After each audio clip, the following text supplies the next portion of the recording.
Hey, wake up. They let us get to Friday again. I hope everyone's doing great, and I hope you had a good week, and if you didn't, well, maybe we can just chill out for a few minutes, and we can just talk about some spooky stuff. And in this episode, I don't think that there's any bigger variety that I've done in a long time than these. They don't share anything in common. So we will waste no time, and we're going to get right into it.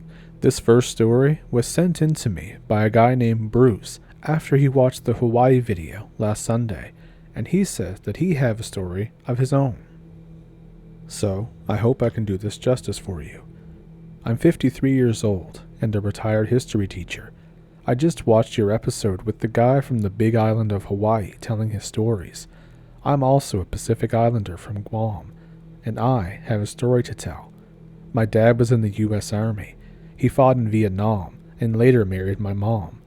As a military family, we lived a lot on the west coast of the U.S. and on bases in various countries in Europe. My dad retired and returned home to Guam whilst we packed up our house in Spanaway, Washington. We arrived on Guam in December of 1985, as my dad was able to find a job related to the local university ROTC program.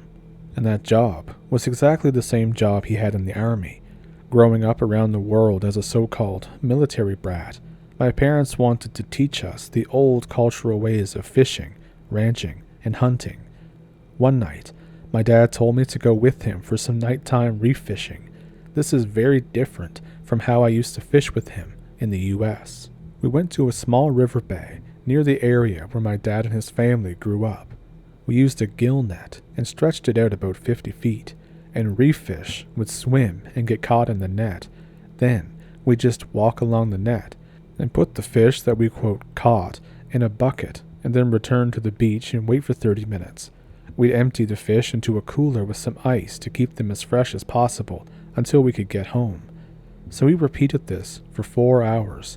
We had to be vigilant on checking the net, as it could get snagged on the coral reef, or a strong enough fish could wiggle its way through.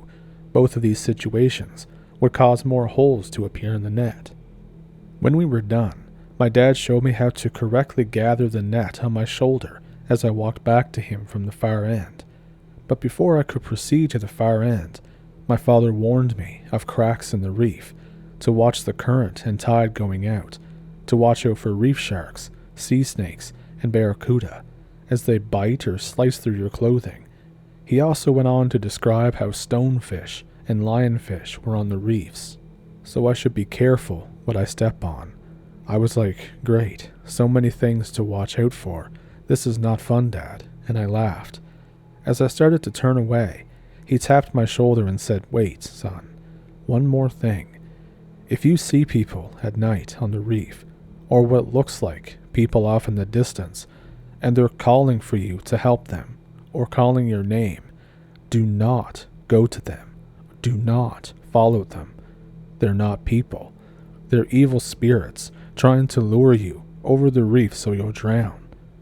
And I thought, great. I had to go on a dangerous reef in 4 or 5 feet of water, looking for cracks and currents, watching out for dangerous animals, and now evil spirits too. All in the dark, with just a tiny flashlight. Just great. My dad explained that he was taught the same thing when he was a boy, fishing these same reefs. His uncles told him that the spirits were probably the ghosts of people who were drowned or killed by sharks while fishing, and they want your soul to join theirs. My dad also explained that when he was growing up, many people were lost at sea in that area, people diving and spearfishing, even swimming, and they panicked when a current swept them out to sea, and they drowned, but their bodies were never recovered. Other people died when they fell through a large crack in the reef, but could not get out. All of these people who died tragically could not find peace, so their souls tried to attract others to join in their misery. Needless to say, I didn't like night fishing with my dad after that. Thanks for letting me tell my story. So thank you so much to Bruce for sending that in. It was super interesting, and we're going to talk about it here in a minute, but I just wanted to thank you for sending it in, and I hope I could do it justice for you. So as I've said many times before, These kinds of stories that have a good deal of folklore behind them are my favorite kinds, or one of my favorite kinds, because they remind me of so many other kinds of stories like this from around the world. You may remember, I don't remember what state it was from, but you might. It was a story about a road that had a very sharp turn in it, and this turn was unfortunately off of a cliff, and it happened many times where people at night especially would misjudge how fast they were going since there was no guardrail, or sometimes they would go right through. They would go off the cliff, and you can figure out the rest. And in this instance, it seemed that something supernatural was happening, because people would be going around that same turn, and they would see lights off in the distance. It looked as if somebody had dim porch lights on, or like a bonfire going on. And what would happen is that people would be out walking at night, and they wouldn't have a flashlight, and the same thing would happen.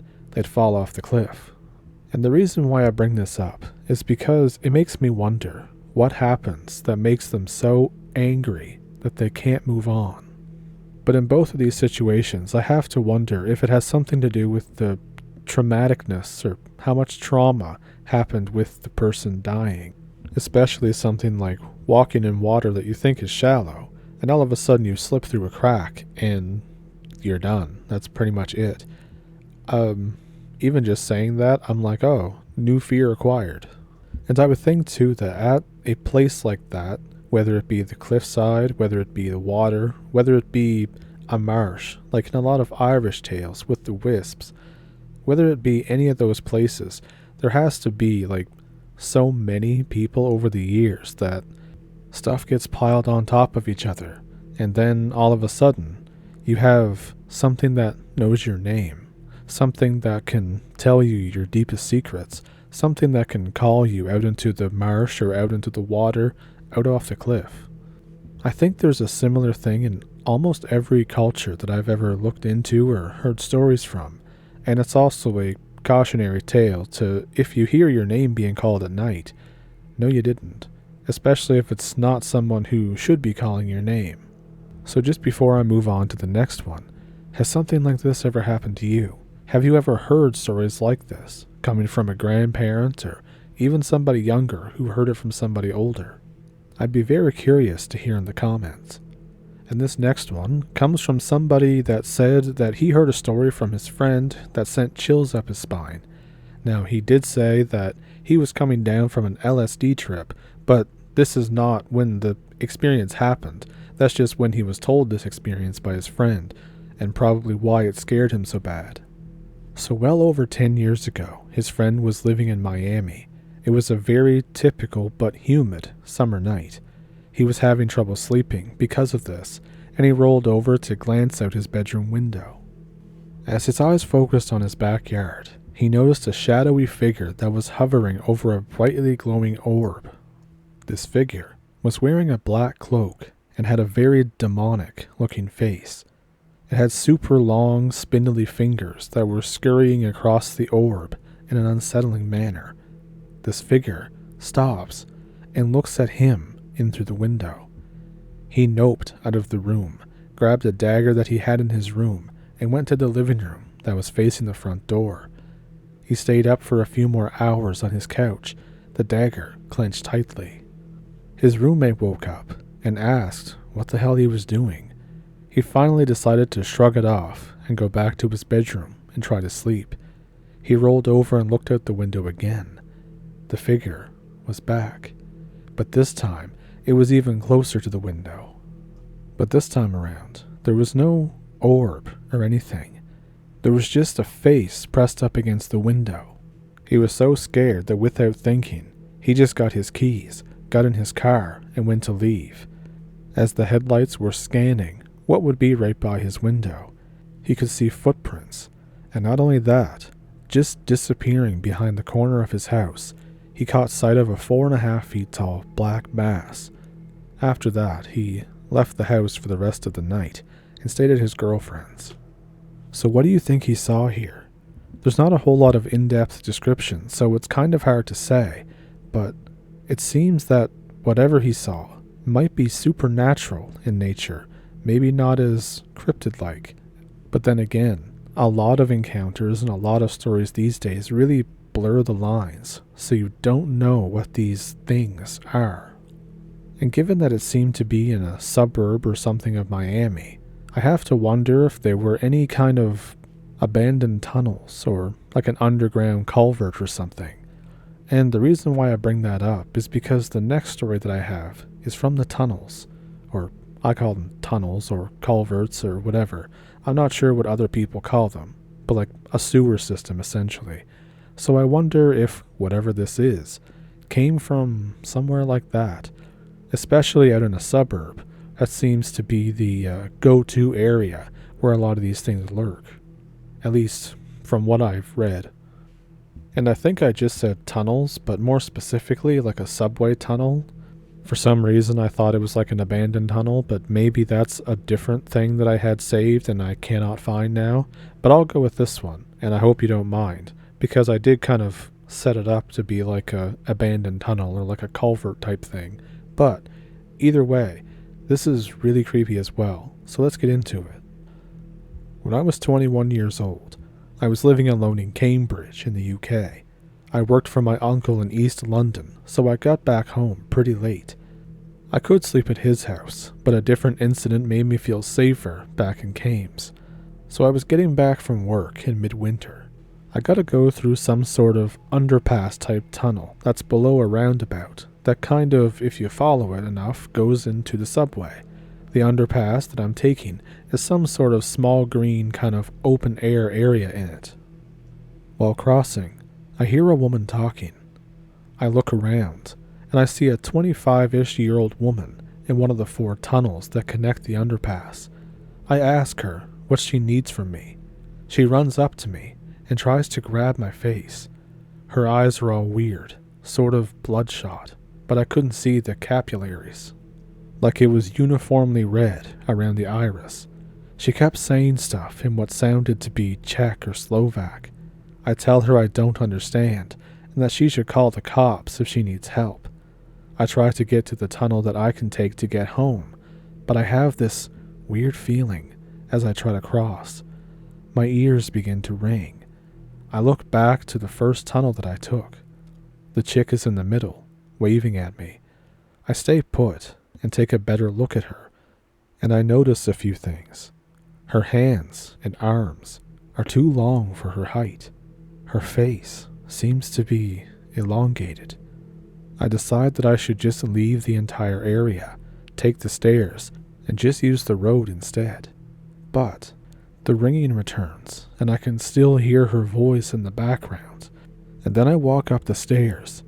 The street was now empty, even though it was just busy with cars. I look down at my watch and take a look at the time. I got there around 10:30 p.m. Both my phone and my watch now say it's just past 3 a.m. And not only that, my nose is now bleeding. I never ever took that tunnel ever again. I don't know what that woman was or how I spent that much time in there, but I'm scared shitless of that place and underpasses in general now. I never want to go back there again. So just what do you think happened in this story? What do you think he saw? What do you think the woman was, if it was a woman, or was it just posing as one? It's very hard to say. That one is pretty unlike most stories that I ever hear, especially since it was in a city. But then again, I guess the undergrounds of cities are basically like the deep woods that used to be there however many 100 years ago. They're always dark, no one's around, and you never know what you're gonna find. Just like that movie, As Above, So Below, about the French catacombs.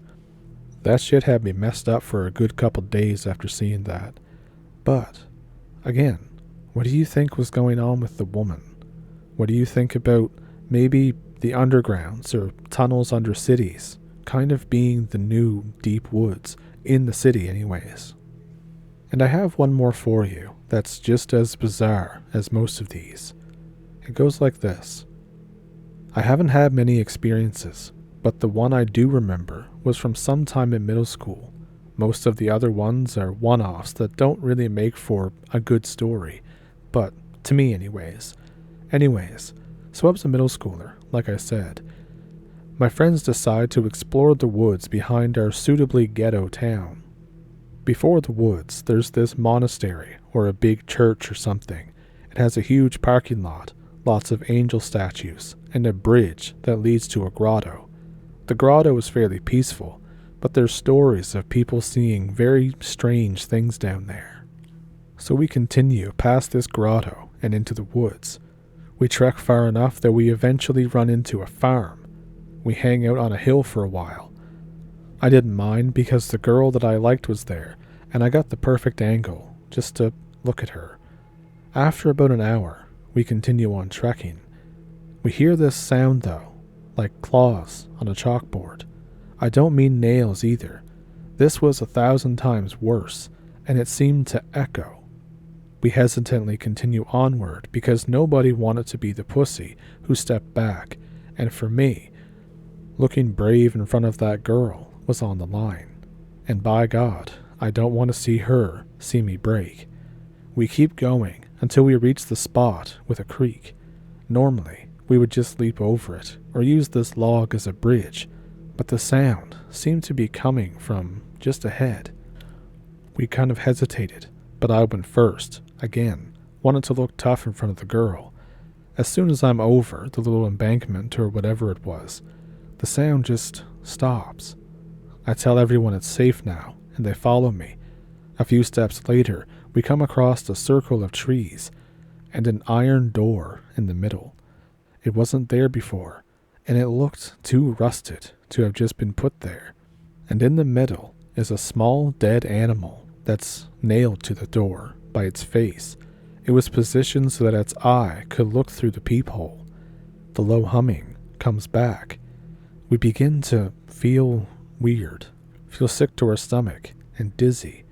I decide that this isn't worth it anymore, and I guess everyone else did before I did, because when I turned around, they were already running away.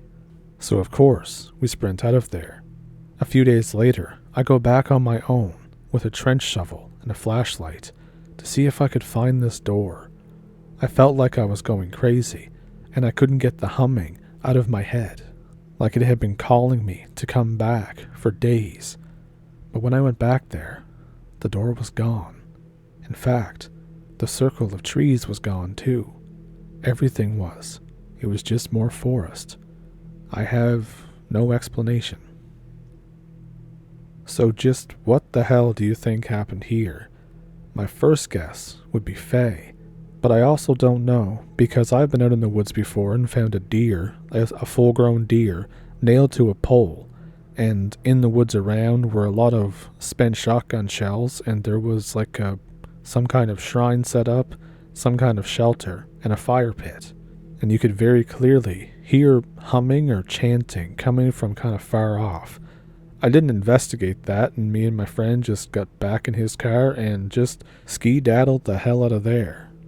But yeah, what do you think was going on in this story? In fact, like I said, what do you think was going on in all of these stories? And have you heard stories similar to the one from Guam? Let me know down in the comments.